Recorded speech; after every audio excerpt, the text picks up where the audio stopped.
I'm joined by Tim Flowers after a defeat on the road. Just firstly, give me your overall thoughts of what you saw.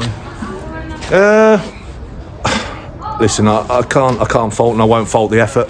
Took the lead, terrific work corner, great delivery, great run patterns, good timing, comes in. I don't remember Dale really making a save in the first half. There was a cross right on half time that he got a wrist to and got away. I don't remember. They had a flurry of corners after the goal. The second half, listen, I said at half time, in the first half we've given away far too many free kicks around our box, okay, in a division that is basically governed by set play orientated sides with big players and good delivery, big as in physically big. And I said, listen, do not invite pressure in the second half.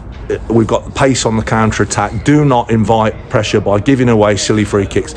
Within the first 10 minutes of the second half, we gave 5 free kicks away on the left-hand side, round about the point of the 18-yard box, and just invited balls into the box. And I'd said at half-time, in the end, something will drop for them.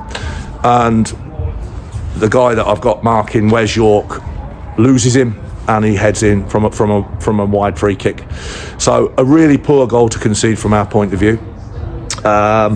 We never looked out of the game at all. We always carried a threat going the other way. We got into some good areas but didn't work the keeper. Sweens had a snapshot from just inside the box. I remember going over the bar. If he keeps that down, and he's working Joseph. And we got into some half decent area. We won quite a few set pieces ourselves that didn't carry the same threat at times. We didn't get, I don't know why we switched to outswingers when I've expressly said we'll whip the ball in from the right hand side with the left foot, so we decided to change it on the hoof, which I don't get, which annoys me. And really the winning goal comes from a ball that's cleared to someone on the halfway line here, and he couldn't send a telegram anymore where he's going to hit a diagonal to the biggest man they've got in their ranks, who stood on the point of the 8, and he runs in and squares it across the face of the goal. And their best player by an absolute country mile, Noel Williams, he wants it more than us in and across the 6-yard box. He gets across the front and smashes it in the net. It's such a poor goal to concede. And listen, make no mistake, Noel Williams was by far and away their best player by a million miles. But they've got an absolute mittful. You look at their bench and you look at the players who aren't in the squad.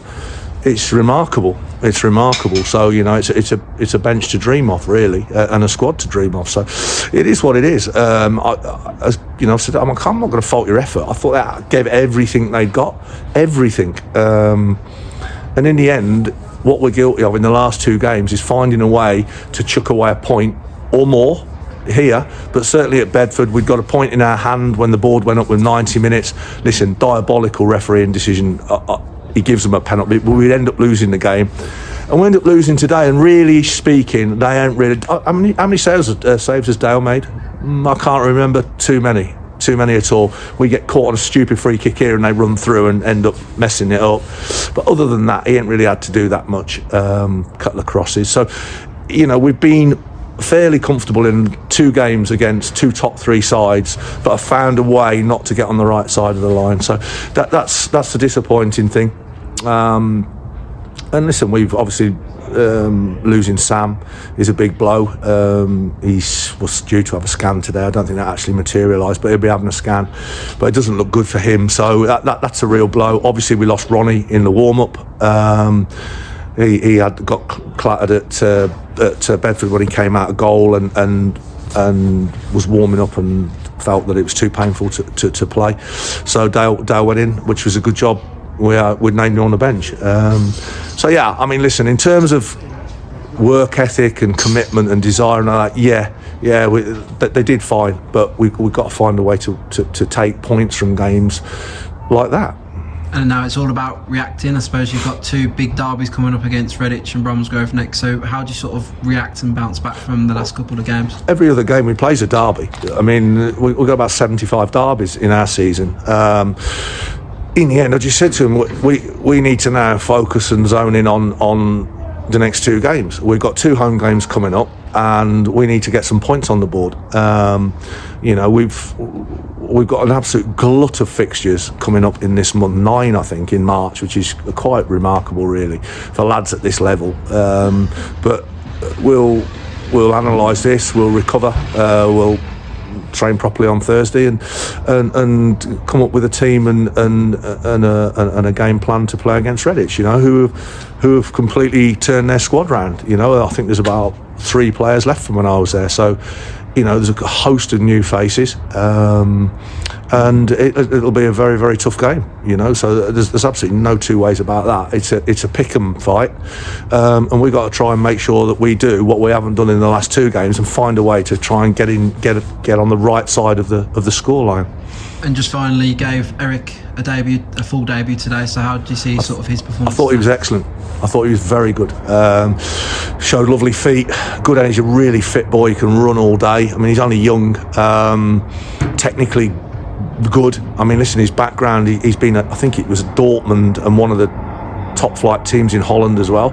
So the kid, you know, he's got a little bit of pedigree. He came to us on a recommendation, and he's been training with us and involved with us for quite a period of time, but obviously he's had to earn that right to get amongst it. Our numbers are now dwindling and thinning, and I thought, listen, with Pez injured, it was a chance to have a look at him. I thought he acquitted himself really well. It was he's got good delivery. You know, we scored off his corner. He's put a number of very good free kick deliveries in, and we need to do better with getting the contacts on him in the business area. But and he's a good kid. He works hard. He's very professional. He's first out, last in, stretching, warming down, warming up properly. He's a good kid. So yeah, I'd say.